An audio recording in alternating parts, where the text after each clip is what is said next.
तो hello friends, कैसे हैं आप सब। आई होप कि आप लोग बहुत अच्छे होंगे और अच्छे से स्टडी आप लोग अभी कर रहे होंगे। तो दोस्तों, आज के इस वीडियो में हम लोग पाइथागोरस प्रमेय को सिद्ध करने जा रहे हैं। और इससे पहले जो है थेल्स प्रमेय और थेल्स प्रमेय का विलोम दोनों सिद्ध कर दिए हैं। अगर आप लोगों ने उनका वीडियो नहीं देखा है तो नीचे लिंक डिस्क्रिप्शन बॉक्स में है, आप लोग चाहे तो जाके देख सकते हैं। ठीक है, तो चलिए क्या करते हैं, पाइथागोरस प्रमेय को हम लोग अच्छे तरीके से सॉल्व करते हैं। और ये तो आप लोग को मालूम ही होगा कि प्रमेय एग्जाम में 5 नंबर में पूछे जाते हैं, चाहे कोई भी प्रमेय पूछ दे। ठीक है, तो मैंने थेल्स और थेल्स का विलोम और आज पाइथागोरस प्रमेय को हम लोग आज सिद्ध करेंगे। ठीक है, तो चलिए स्टार्ट करते हैं। स्टार्ट करने से पहले मैं आप लोग बता दूं, अगर आप लोग चैनल पे नए हैं तो चैनल को सब्सक्राइब कर लीजिएगा, और वीडियो अच्छी लगी और समझ में आएगा तब जाके आप लोग वीडियो को एक लाइक कर दीजिएगा। ठीक है, तो चलिए स्टार्ट करते हैं। तो देखिए, सबसे पहले हम लोग क्या करेंगे, तो पाइथागोरस प्रमेय के कथन को पढ़ लेते हैं कि आखिर क्या बोल रहा है, सिद्ध क्या करने मतलब बोल रहा है। ठीक है, तो चलिए पढ़ लेते हैं। तो देखिए, बोल रहा है हमारे पास कि एक समकोण त्रिभुज में कर्ण का वर्ग शेष दो भुजाओं के वर्गों के योग के बराबर होता है।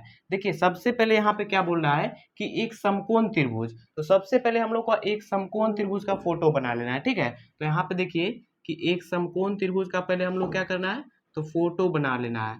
तो ये हो गया एक समकोण त्रिभुज का फोटो। और इसका आप क्या करेंगे, तो नाम रख देंगे, यानी कि नामाकरण कर देंगे। तो यहाँ पे ये हो जाएगा ए, उसके बाद ये हो गया बी, और ये हो गया सी। और वीडियो को आप लोग लास्ट तक देखिए, पाइथागोरस प्रमेय क्या और भी कोई भी प्रमेय हो अच्छे से समझ में आएगा। ठीक है, तो आप लोग हेडफोन का चाहे तो यूज कर सकते हैं। तो देखिए, सबसे पहले हम लोग क्या किए, एक समकोण त्रिभुज बना लिए, उसके बाद नामाकरण कर दिए। और आप लोग को तो ये मालूम होगा कि समकोण त्रिभुज में यहाँ पे ये जो होता है ये 90 डिग्री होता है, जिसे हम लोग समकोण भी बोलते हैं। ठीक है, तो उसके बाद क्या बोल रहा है कि एक समकोण त्रिभुज जो हम लोग बना लिए, ठीक है, त्रिभुज में कर्ण का वर्ग, कर्ण हम लोग किसे बोलते हैं, जो इसमें सबसे बड़ी भुजा होती है। यानी कि यहाँ पे आप लोग देख रहे हैं ए और सी जो हो जाएगा वो कर्ण हो जाएगा। ठीक है, तो कर्ण का वर्ग, वर्ग का मतलब स्क्वायर होता है, ये तो आप लोग को अच्छे से मालूम होगा। तो इसमें बोल रहा है कि कर्ण का वर्ग शेष दो भुजाओं के वर्गों के योग के बराबर होता है। यानी इसका वर्ग, यानी AC का वर्ग इन दोनों भुजाओं के वर्गों के योग का मतलब प्लस बराबर होता है या नहीं, बस हम लोग को यही सिद्ध करना है। ठीक है, तो फोटो बनाने के बाद हम लोग को यहाँ पे लिखना होगा, क्या लिखना है, तो लिखेंगे कि माना कि ABC एक क्या है, तो समकोण त्रिभुज है। ABC एक समकोण त्रिभुज है,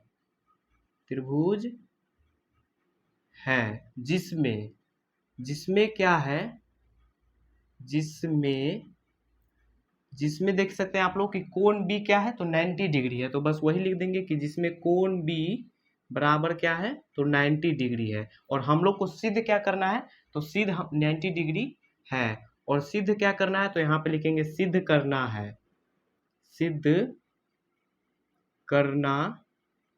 है, क्योंकि आप लोग को मालूम होगा कि सिद्ध क्या करना है, तब ना आप लोग सिद्ध करेंगे। तो सिद्ध क्या करना है, तो क्वेश्चन में साफ साफ बोल रहा है कि कर्ण का वर्ग, यानी कि AC का वर्ग। तो यहाँ पे हम लोग AC का वर्ग कर दिए, यानी स्क्वायर कर दिए, बराबर। यहाँ पे उसके बाद फिर बोल रहा है कि कर्ण का वर्ग शेष दो भुजाओं के वर्गों के योग के बराबर होता है। बस यहाँ पे देखिए, कर्ण का वर्ग हम लोग कर दिए पहले, उसके बाद ये भुजा का वर्ग और ये भुजा का वर्ग दोनों का मतलब प्लस कर देंगे। तो AB का यहाँ पे हो जाएगा AB का स्क्वायर और प्लस में BC का स्क्वायर। ठीक है, यानी इस भुजा का और इस भुजा का मतलब दोनों को स्क्वायर करके और ऐड कर दिए, यानी कि यहाँ पे योग का मतलब जोड़ होता है। ठीक है, तो बस हम लोग को यही सिद्ध करना है कि AC का स्क्वायर बराबर AB का स्क्वायर प्लस में BC का स्क्वायर होता है, बस यही निकालना है। ठीक है, तो देखिए, सबसे पहले हम लोग इतना करने के बाद रचना करेंगे। क्या करेंगे, तो रचना। तो यहाँ पे लिख देते हैं रचना।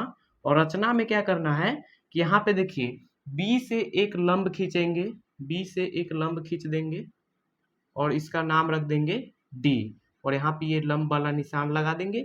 और यहाँ पे तो आप लोग को मालूम ही होगा कि ये लंब लगेगा तो ये भी हो जाएगा 90 डिग्री और ये भी हो जाएगा 90 डिग्री। ठीक है, तो ये हम लोग क्या किए कि रचना में क्या किए कि बी से एक रेखा खींच दिए लंब, यानी तो हम लोग बस वही चीज को यहाँ पे अब लिख देंगे। क्या लिखेंगे कि BD, यानी कि यहाँ पे डी ने नाम रखे हैं, तो इस रेखा का मतलब नाम हो गया BD। तो BD लंब किस पे खींचे, तो AC पे खींचे हैं। तो यहाँ पे BD लंब AC खींचे या फिर खींचा।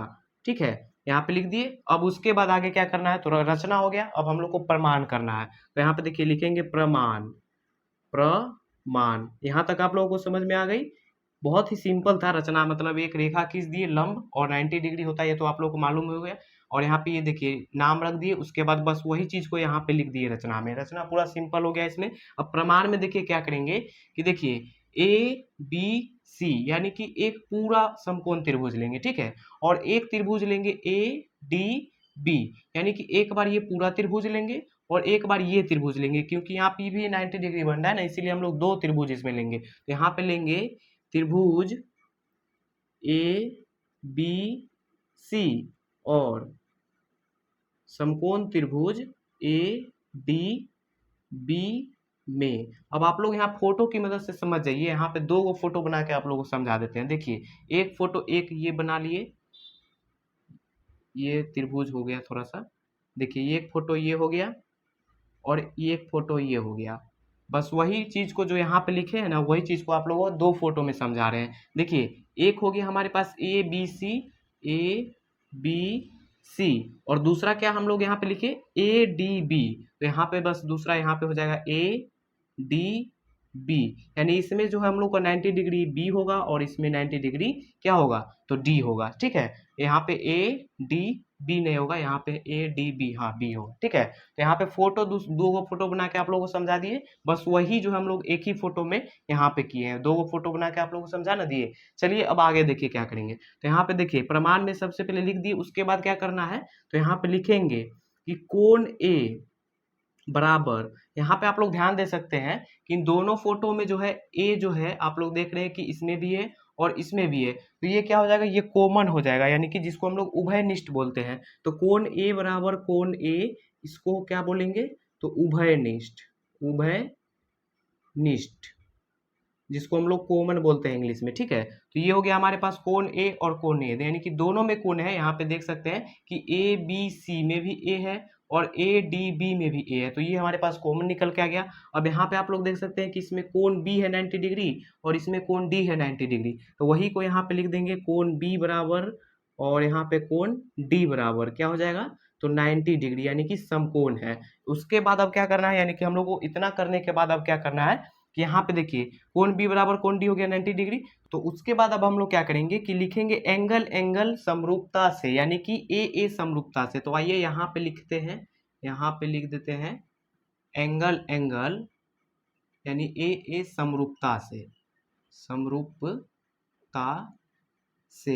समरूपता का मतलब आप लोग समझते हैं ना, दोनों को समरूप कर देंगे, यानी ये भी समकोण त्रिभुज को और ये भी समकोण त्रिभुज को, दोनों को समरूप कर देंगे। यानी समरूप का निशान तो आप लोग को मालूम है ना, तो यहाँ पे देखिए दोनों को समरूप करेंगे तो यहाँ पे हो जाएगा क्या त्रिभुज ए बी सी, यहाँ पे लिखेंगे त्रिभुज ए बी सी और समरूप, समरूप त्रिभुज क्या हो जाएगा तो ए डी बी, यहाँ पे समरूप कर दिए। और जब समरूप हो जाती है यानी कि ये दो गो त्रिभुज समरूप हो गया यानी समकोण त्रिभुज, तो ये भुजा जो है ए बी जो है ए डी के बराबर हो जाएगा और ए सी के बराबर क्या हो जाएगा तो ए बी हो जाएगा, यानी इस भुजा का अनुपात इस भुजा के बराबर और इस भुजा का अनुपात इस भुजा के बराबर। तो बस हम लोग को वही यहाँ पे लिख देना है कि ए बी बटा में क्या हो जाएगा तो ए डी, ए बी बटा में ए डी, और ए सी बराबर में फिर ए सी बटा में क्या हो जाएगा तो ए बी। बस वही यहाँ पे लिख दिए। अब यहाँ पे आप लोग देखिए इसको हम लोग ऐसे लिख सकते हैं कि कोना कोनी गुना कर देंगे, तो यहाँ पे देखिए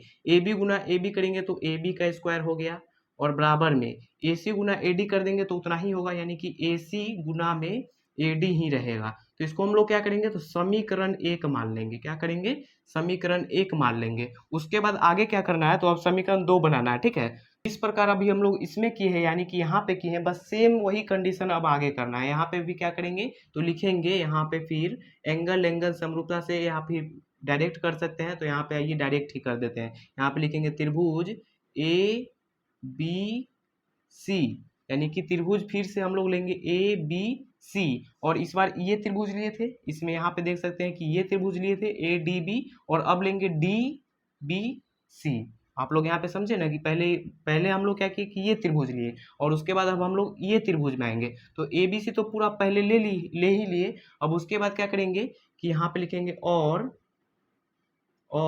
त्रिभुज बी डी सी में, यानी कि डी यहाँ पे 90 डिग्री है इसीलिए हम लोग बी डी को बीच में रखेंगे, ठीक है। तो बी डी सी में।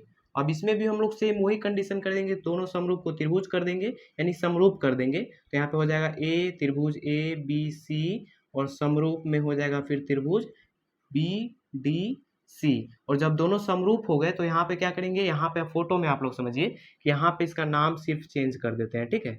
यहाँ पे इसका नाम एक का चेंज कर देते हैं। तो यहाँ पे देखिए यहाँ पे ये डी ही रहेगा और यहाँ पे फिर हो जाएगा ये बी डी और यहाँ पे फिर सी, ठीक है। यानी कि एक त्रिभुज पूरा फुल्ली ले लिए हैं ये, और एक यहाँ पे ये वाला त्रिभुज है।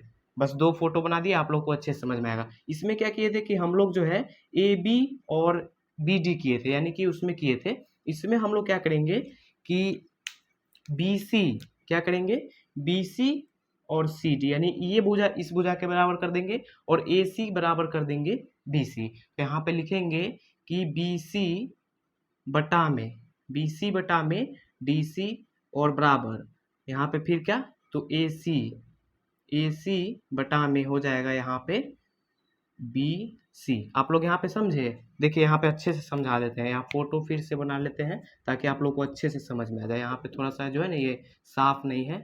देखिए एक समकोण त्रिभुज ये हो गया और एक ये हो गया, और यहाँ पे ये पूरा है यानी ए बी सी, और यहाँ पे ये हो जाएगा बी डी सी, ठीक है। और यहाँ पे हम लोग को इसमें क्या किए, यहाँ पे देखिए दोनों पहले समरूप कर दिए, और समरूप करने के बाद हम लोग किए इस भुजा को इस भुजा के बराबर और इस भुजा को इस भुजा के बराबर। यानी पहले वाला में हम लोग क्या किए थे, इस भुजा को इस भुजा के बराबर किए थे, यानी ये भुजा का उपयोग नहीं किए थे। लेकिन हम लोग इसमें क्या किए कि इस भुजा का प्रयोग किए, ठीक है। तो यहाँ पे देखिए कोना कोनी अब गुना कर देंगे, आप लोग यहाँ समझ गए। तो यहाँ पे देखिए बी सी का स्क्वायर हो जाएगा, गुना करेंगे तो यानी बी सी गुना बी सी करेंगे तो बी सी का स्क्वायर, और यहाँ पे सेम वही रह जाएगा ए सी गुना में डी सी। तो यहाँ पे देखिए ये समीकरण 2 निकल के आ गया। अब हमारे पास हम लोग क्या करेंगे कि समीकरण 1 और समीकरण 2 को आपस में जोड़ देंगे। और जोड़ेंगे कैसे, तो पहले सबसे पहले आप लोग स्क्रीनशॉट लीजिए क्योंकि मिटा देते हैं, उसके बाद समझिएगा। तो आइए अब हम लोग क्या करते हैं, तो जोड़ते हैं। तो सबसे पहले यहाँ पे लिखेंगे कि समीकरण 1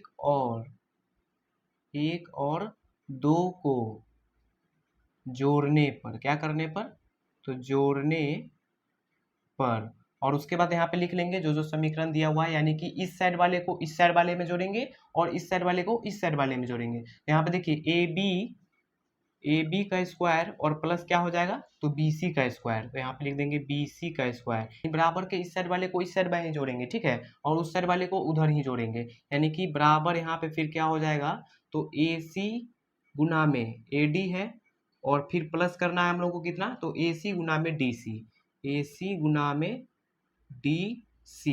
अब यहाँ पे आप लोग ध्यान से देखिए कि यहाँ तो क्लियर है, यहाँ पे अब कुछ नहीं करना है, तो हम लोग इसको ऐसे ही लेते चलेंगे, यानी कि ए बी का स्क्वायर प्लस में बी सी का स्क्वायर, इसको ऐसे ही लेते चलेंगे। और इधर हम लोग समझेंगे, देखिए यहाँ पे प्लस है बीच में, और यहाँ पे देखिए इधर भी ए सी है और इधर भी ए सी है, तो हम लोग ए सी को कॉमन ले सकते हैं ना। तो यहाँ पे ए सी को कॉमन ले लिए, यानी कि कॉमन लेने का मतलब भाग दे दिए, यानी कि यहाँ देखिए ए सी से ए सी में भाग दे दिए तो ये कट गया, तो ए सी हम लोग एक कॉमन ले लिए। अब यहाँ पे बचा हमारे पास इधर ए डी और इधर प्लस में बचा क्या, तो डी सी। यहाँ पे क्या बचा, तो डी सी। अब आप लोग यहाँ पे देखिए फिर वही कंडीशन, यहाँ पे वही लिखेंगे ए बी का स्क्वायर प्लस में बी सी का स्क्वायर और बराबर। उसके बाद देखिए यहाँ पे आप लोग कि ए सी को ए सी ही रहने देंगे, और इंटू का मतलब गुना, तो यहाँ पे क्या करेंगे, गुना का चिन्ह लगा देंगे। अब यहाँ पे देखिए ए डी और प्लस में सी डी है, यानी कि डी सी है, तो यहाँ पे देखिए ए डी और डी सी, यानी ये फुल्ली हम लोग जोड़ेंगे तो क्या हो जाएगा, ए सी हो जाएगा। यहाँ पे क्या है कि दो पार्ट में बटा हुआ है, ए डी है